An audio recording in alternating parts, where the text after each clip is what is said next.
Hello everyone, एक बार फिर से आपका स्वागत है हमारे इस चैनल पे। और आज हम जानेंगे कि व्हाट इज़ चेक क्या होता है।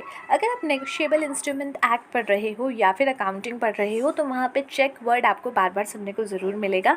और वहाँ पे आपको ये पता होना ज़रूरी है कि आफ्टर ऑल चेक होता क्या है। यूजुअली हमें बस इतना पता है कि भैया चेक जो है एक तरीके से एक स्लिप की तरह होता है जिस पे हम अपना अमाउंट लिख के किसी पार्टी को दे देते हैं और वो उसको जो है कैश करा लेता है या फिर अपने अकाउंट में पैसे डलवा लेता है। तो पैसे को ट्रांसफ़र करने के लिए इसको यूज़ किया जा सकता है, ये हम ऑलरेडी थोड़ा बहुत बेसिक जानते हैं। बट एक्चुअली में इसको क्या होता है, ये चेक की क्या फ़ीचर्स होते हैं, एज़ वेल एज़ जो है अगर आपको समझना हो कि चेक में कौन कौन सी चीज़ें डिटेल में होती है वो यहाँ पे आज हम देखेंगे। तो एक ये आपका common form of negotiable instrument होता है जो कि आपका चेक होता है।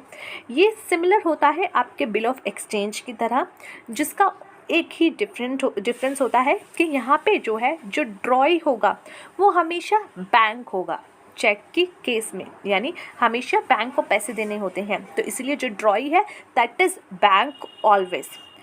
तो ये आपका एक चेक का परफॉर्मा यहाँ पे लिखा हुआ है जिसमें राइट हैंड साइड को आपको डेट, मंथ और ईयर लिखा हुआ होता है। यहाँ पे आपके पास बैंक का नेम होता है जो बैंक इसका पैसा देगी। नीचे यहाँ पे चेक नंबर लिखा होता है, MICR कोड होता है, ये RBI का अकाउंट नंबर होता है और यहाँ पे ट्रांजैक्शन कोड होता है। इस तरीके से नीचे आपके चेक स्लिप के नीचे आपको ये सारे नंबर्स मिल जाते हैं।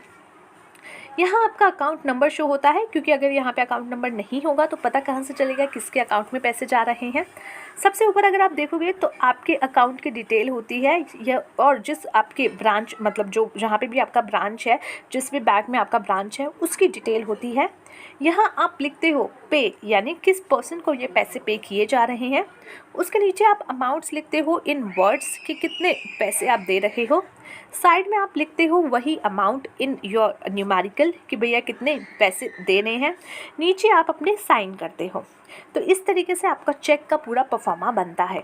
ठीक है, नेक्स्ट देखिए, चेक जो है एक इंस्ट्रूमेंट है जो कि राइटिंग कॉम्बिनेशन होता है, राइटिंग में होता है और इसमें एक अनकंडीशनल ऑर्डर होता है।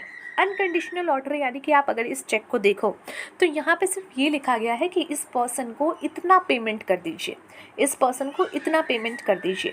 अब यहाँ पे ये कंडीशन नहीं लिखी हुई कि इस पर्सन को इतना पेमेंट कर दीजिए जब ये मेरा काम कर देगा, जब ये मेरा प्रोजेक्ट कर देगा, जब ये मुझे गुड्स एंड सर्विस डिलीवर कर देगा। ऐसी कोई कंडीशन नहीं है। So this is what, this is an unconditional order. आप ऑर्डर दे रहे हो बैंक को, अनकंडीशनल ऑर्डर दे रहे हो जिसके साथ कोई कंडीशन नहीं है और ये रिटन में होता है। ठीक है, जिसमें आप क्या करते हो, एड्रेस करते हो टू अ बैंकर, यानी बैंक को। जैसे कि यहाँ पे स्टेट बैंक ऑफ इंडिया है तो यहाँ पे आप एड्रेस कर रहे हो एक बैंकर को, जो कि आप साइन करके भी दे रहे हो। यानी कि जिस पर्सन ने वो पैसा डाला है बैंक के पास, जिस भी पर्सन ने यहाँ पे दीपक दास जो है यहाँ पे पार्टी है, इसने अपना पैसे डाले होंगे अकाउंट में, तो यहाँ पे इसने बैंकर के पास अपने पैसे रखे होंगे और अब उसको ऑर्डर कर रहा है, और जो कि अनकंडीशनल ऑर्डर है।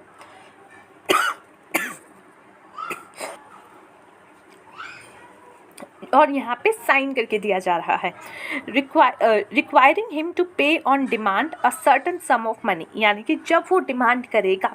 अब दीपक दास, अब मान लो आपने किसी को चेक लिखा, बैंक वाले को थोड़ी पता आपने चेक लिखा और सामने की पार्टी को हमने पेमेंट करनी है। जब तक सामने वाली पार्टी वो चेक लेकर के बैंक में नहीं जाती और वहाँ पे डिमांड नहीं करती कि ये लो चेक और मेरे अकाउंट में डाल दो, ये लो चेक और मुझे कैश दे दो, तब तक आप नहीं करोगे। यानी कि बैंकर के पास जब भी वो ऑन डिमांड करके जाएगा, ऑन डिमांड लेके जाएगा, आपको वो अमाउंट जो कि उस चेक पे लिखा हुआ है वो आपको देना पड़ेगा। ठीक है, द नेगोशिएबल इंस्ट्रूमेंट एक्ट जो कि 1881 है वो डिफाइन करता है एक चेक को as a bill of exchange. यहाँ पे अगर आप नेगोशिएबल इंस्ट्रूमेंट एक्ट के तहत देखो तो वहाँ पे जो चेक की डेफिनेशन है वो है कि ये एक बिल ऑफ एक्सचेंज है जो कि ड्रॉ हुआ है ऑन अ स्पेसिफिक बैंकर, जिसको लिखा गया है किसी एक स्पेसिफिक बैंकर पे, जैसे SBI पे या फिर जो भी अदर आपका बैंक है उस पे, and not express to be payable otherwise then on demand. ठीक है, और यहाँ पे ऑन डिमांड ही इसको पेबल किया जाएगा और उसके अलावा नहीं। The person who draws a cheque is called a drawer.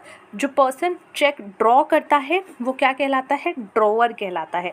And bank जिस पे वो चेक लिखा गया है वो ड्रॉई कहलाता है। ठीक है, मैंने चेक लिखा, मेरा बैंक अकाउंट था, मैंने चेक लिखा, आई एम द ड्रॉअर, और मैंने स्टेट बैंक के चेक पे वो लिखा है, तो दैट इज़ स्टेट बैंक, यहाँ पे ड्रॉई। और जो पर्सन जिसके फेवर में वो चेक लिखा गया है वो है पेई।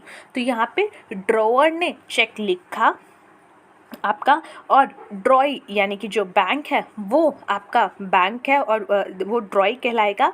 और यहाँ पे जिस पर्सन के नाम पे वो चेक लिखा गया है दैट इज़ पेई, जिसको पे किया जाएगा। तो अदर टर्म्स में कहा जाए तो एक चेक जो है एक ऑर्डर है जो कि एक अकाउंट होल्डर देता है बैंक को, उसको डायरेक्ट करता है कि भैया, बैंकर वाले भैया, ये जो है चेक है और इसको जब भी डिमांड करे ये पर्सन उसको आपको दे दीजिएगा। एक स्पेसिफिक अमाउंट जो कि उस पर मेंशन होता है, एक स्पेसिफिक नाम जो कि उस पर मेंशन होता है उसको। ठीक है, so that's it for today guys, let's see you in the next video. Till then take care of yourself and take care of your health.